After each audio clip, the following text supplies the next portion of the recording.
everyone, thank you for joining me. Welcome to day 2 of my 12 Days of Crafty Christmas 2025. I am carrying on with creating projects with the Keeping Traditions Scrapbooking Workshop kit, along with Basic White and the other products that I listed in yesterday's video. If you haven't seen that, do head over. We made a lovely card that looks like this. So if you'd like to learn how to make it, do head over to day 1. For today's project, I have popped out some of the pop-outs. I'm not sure which ones I'm going to be using yet, but we will see as we go. I've got the cover sheet just so that you can see which one it is that we're working with. I've pulled out some basic white cardstock. I've got 3 sheets of that. I've pulled out the sticker sheet as well, and one of the sheets of designer series paper. This is the one that I've gone for, this lovely old olive check. So to start, I need my basic white cardstock and my paper trimmer. So I want 2 pieces that measure 10 by 7 inches. So I'm going to need the arm of my trimmer, and I'm going to measure 10 inches. Get it in the right place. There we go. So trim down to 10 and then cut at 7. And we're going to do that twice. So we'll do the cutting first and then come back for the scoring in a moment. So I need another piece that is 10 by 7.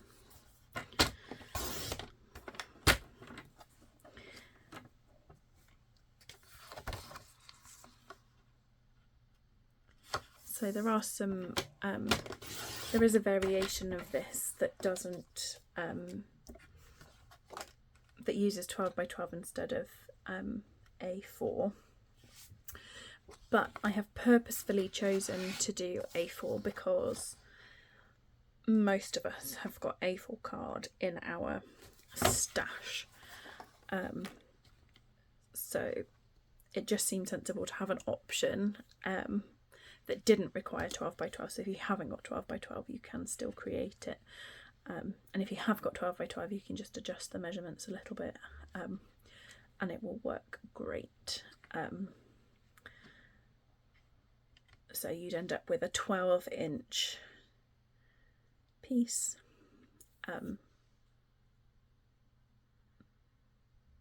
I will work out all of the measurements for if you were doing it as 12 by 12, and I will pop it in the description below. So 2 pieces that are 10 by 7, and then our third piece, we need a piece that measures 9 1/8 by 5 1/8. So let's go 5 1/8 by 9 1/8.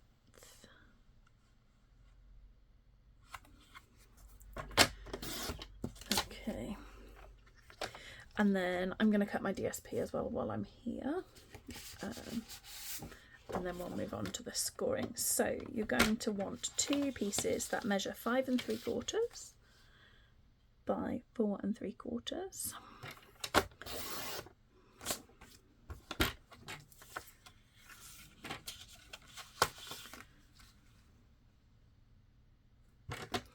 So 5 3/4 by 4 3/4, and you need 2 of those. That was 1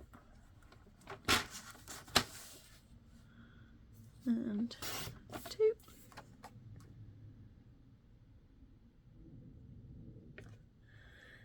And then you are going to want 2 pieces that are 4 3/4 by 1 3/4.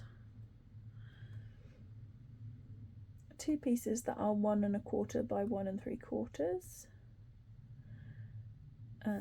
That is 5 3/4, isn't it? Okay, so 5 3/4, you want 2 that measure 1 1/4. Let's do it that way. So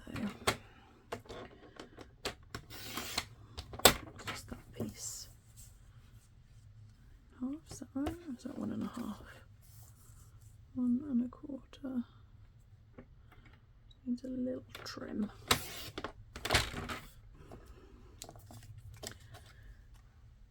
So let me tick off because I'm doing them in a different order. So we've got our two pieces that are 5 3/4 by 4 3/4. We've got our two pieces that are 5 3/4 by 1 1/4. And then I need two pieces that are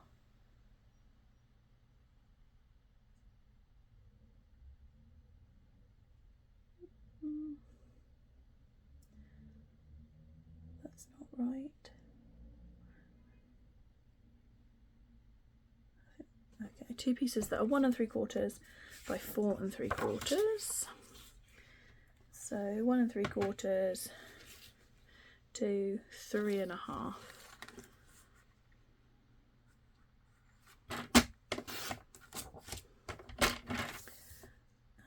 Four and 3/4.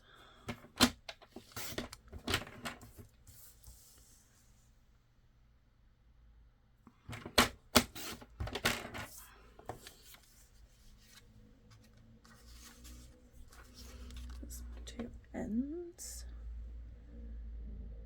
And then we've got two pieces that are 1 1/4 by 1 3/4.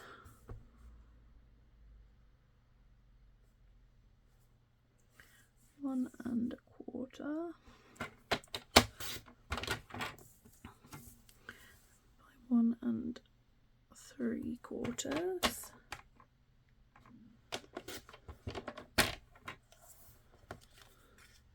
And then one piece that measures 1 3/4 by 5 3/4.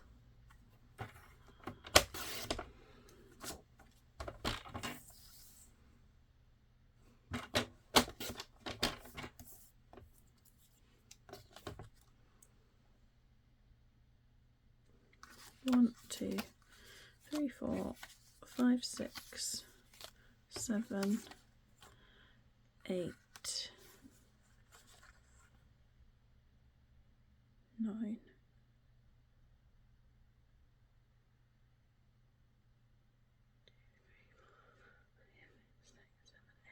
Yeah, that's right. Just checking that I've got all my pieces. Okay, so now we're going to do some scoring.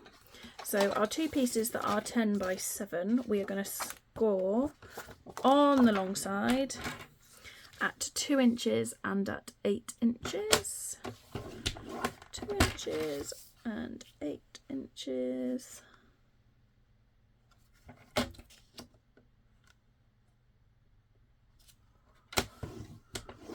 Like so. And then on the short side, we are going to score at 5 inches. And we're going to do exactly the same on the other piece.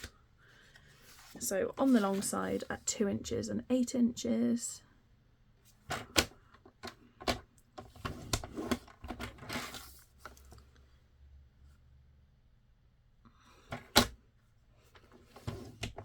And then on the short side at 5 inches.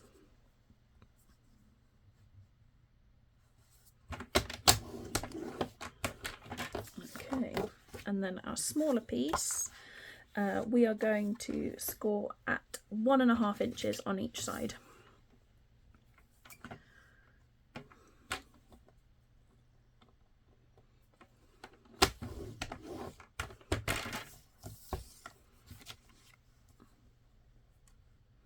You can use either side of your trimmer for that.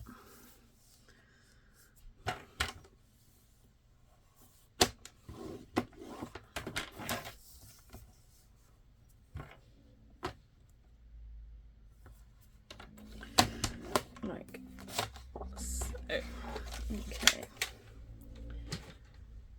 Now I'm going to bring in our two larger pieces. And they're cut differently. It's important to mention. So with the large section at the top and the narrow section at the bottom, for the first piece we are going to cut carefully along that score line. up to that horizontal score line, and the same on the other side. Cut up to that score line, and then we're going to rotate, and we're going to cut a wedge to the left of that score line.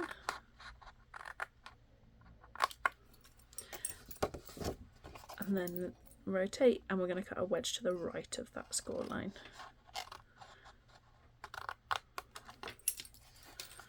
Like so. And then for our second piece, we are going to cut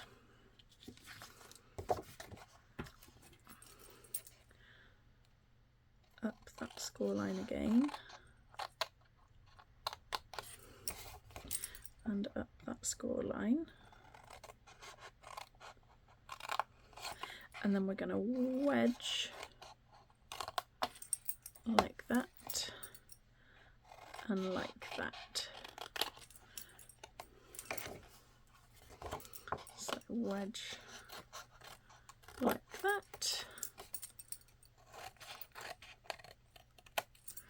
and like that. So the way that, and then we're going to fold and burnish those score lines, and then we're going to come back to the other piece of white cardstock in a moment. So I'm going to fold and burnish, fold and burnish, fold and burnish, and then the same here. And we've got extra to do on this side because we've got those flaps.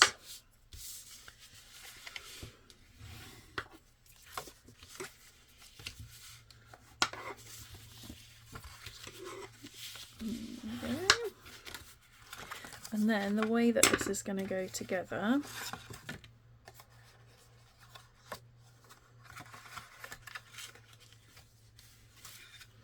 is we're going to take these bits like this, and then we're going to stick flaps down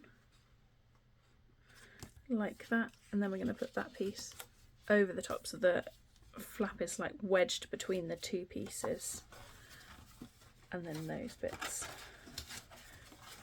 will come together as well. Okay, so there's those bits cut, folded and burnished ready, and then let's bring in our lid. So I'm going to fold and burnish, and then I'm going to cut my flaps.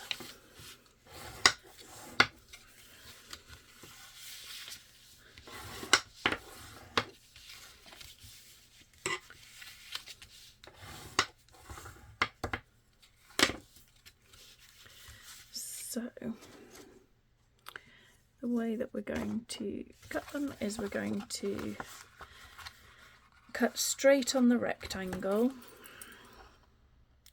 So a nice straight cut there, and a nice straight cut there, and then the same on the other side, a nice straight cut on the rectangle, nice straight cut on the rectangle. And then for each of those flaps, I'm going to take them down to about 1 centimetre, and then I'm going to wedge both ends. And there isn't an exact measurement for this, it doesn't really matter, you're just taking out some of that bulk so that when you fold it up together, the flaps aren't going to overlap, they're going to sit in nicely, so your lid will fit.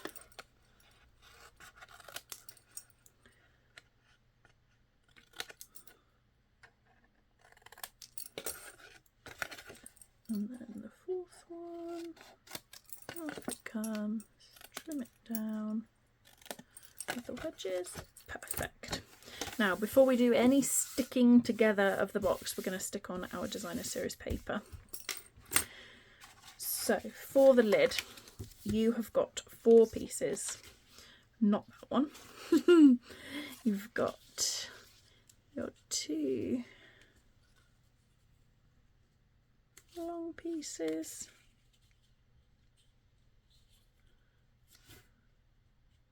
Like that. You've got your top piece like that, and then you've got your 2 little pieces to go on the end. So you could use liquid glue for some wiggle room. I'm going to use Stampin' Seal for speed. And then you're aiming for a nice even border all the way around. Once you've stuck one down, you want to make sure that all the others line up nicely.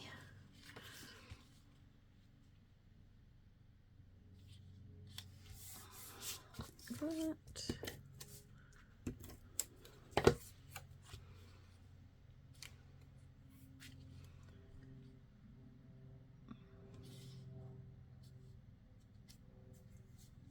Make sure we're nice and straight.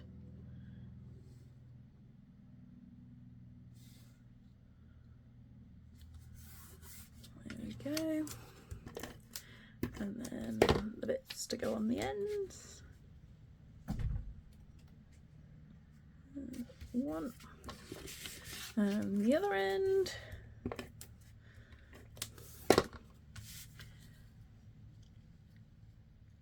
Like so.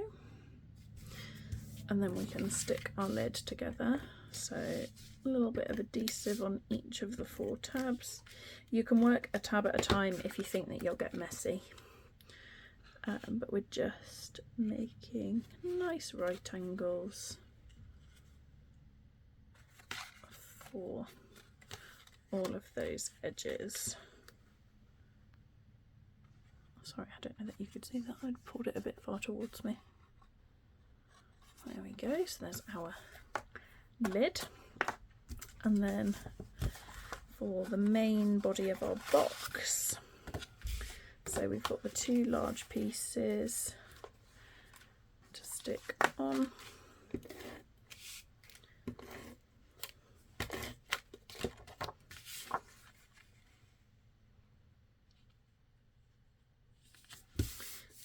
Like that. And like that.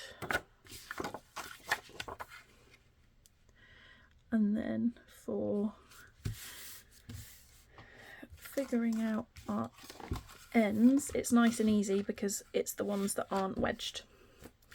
So the piece that's got the flaps attached, that's where your designer series paper is going to go. I think it's just helpful to kind of point out the differences so that you don't end up sticking designer series paper that ends up unseen because you've stuck the other sides to it. We don't want that. Okay. So then for sticking our box together, you can do it however you like, in whatever order makes the most sense to you. I'm going to stick this side piece to this side piece first. Aim for that to be nicely lined up. And then I'm going to flip it and I'm going to do the same again. So I'm doing my ends first. 1, 2, over we go. So that's the beginnings of our box. And then, so you can either do one side base, ends, other side, or you can do just tuck your flaps in and then stick those bits together. However you want to do it. I'm going to put my side flaps into the middle so that I've then got a nice tidy bottom of my box. So to do that, what I'm going to do is I'm going to pop some glue on there, and I'm going to flip it over and pop some glue on there, And then I'm going to try and hold my box as square as I can. This is where it's helpful to have 4 hands.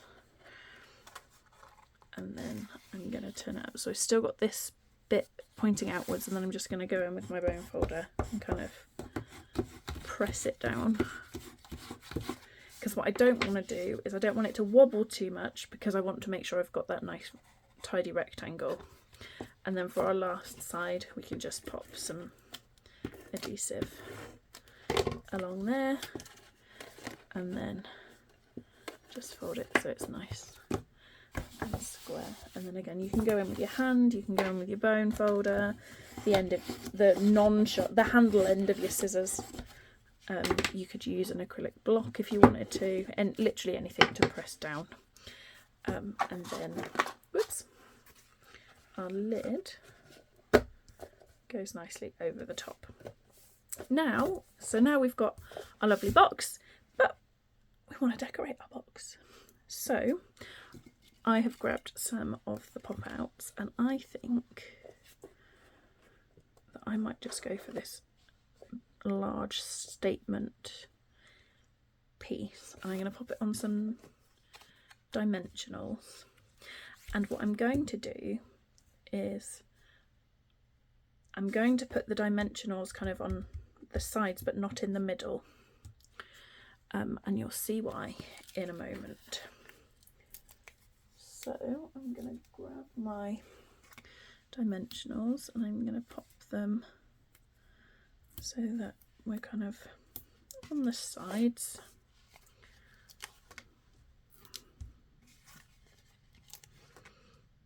Like that.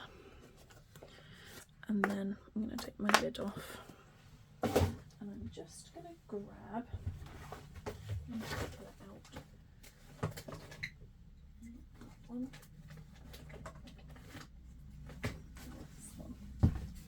This little punch that came from a trio of punches that I can't for the life of me think of the name of. And I'm going to punch into my lid. So aiming for kind of halfway, like that. And then I'm going to repeat the same on the other long side. So aiming for halfway-ish, like that. And then I'm going to take my dimensional backs off and I'm going to grab my ribbon. So there's my dimensional backs removed, ready.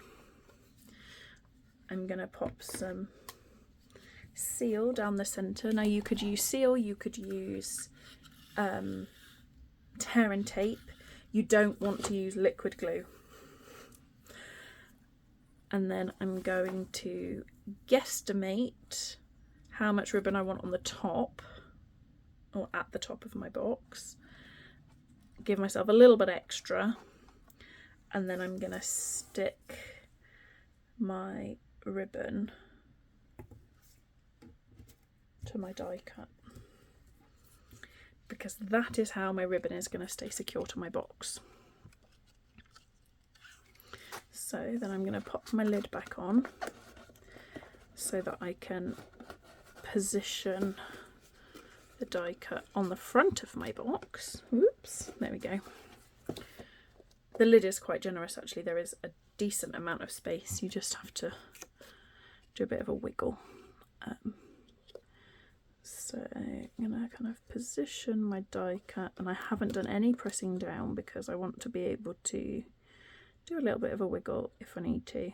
There we go, I'm happy with that. I'm going to pull the lid off and then just put my hand in underneath so that I can give those dimensionals a good press down. And then, so the ribbon from the front of my box is then going to go in through the back and out the front, like that. And then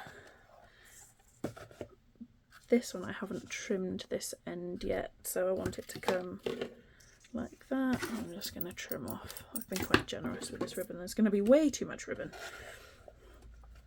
But then that piece, making sure that I haven't kind of twisted my ribbon, is then going to come up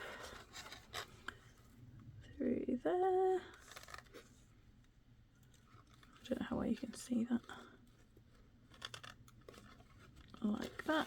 Pull that through. And then we can pop the lid on my box. Obviously you would do this after you've put whatever you're going to put in the box. I've designed it so that it will fit cards in there, but you could pop a gift in, whatever you fancy. But the idea is that it will accommodate the cards that we are making as part of my 12 Days of Crafty Christmas. And actually I do really like it with having long ribbons, maybe not quite that long. So I'm just going to trim those off a little bit like that. And then that is our box for today. I really like it. Yeah, I think that it's very pretty. It's very versatile as well. You could do this for any kind of theme. You don't have to do Christmas. Obviously it's kind of a little bit Christmas themed with the poinsettia. But I mean, if I hadn't put that on there, it could literally be for any time of the year, even with the green paper and the gold ribbon. But yeah, so I hope you liked today's project. So this was day 2 of my 12 Days of Crafty Christmas. Just a reminder, this is the project that we made yesterday for day 1. So you see how they coordinate together. So days 1 through 6 we'll be using the same set of products. Oh, I folded that the wrong way. What did I do before? That way, that way, that way. There we go. And then that will fit in there nicely. And there's plenty of room for the rest of the projects that we're going to make through my 12 Days of Crafty Christmas. Thank you so much for joining me. I do hope that you'll consider joining me again tomorrow for day 3. I look forward to seeing you then. Take care for now. Bye.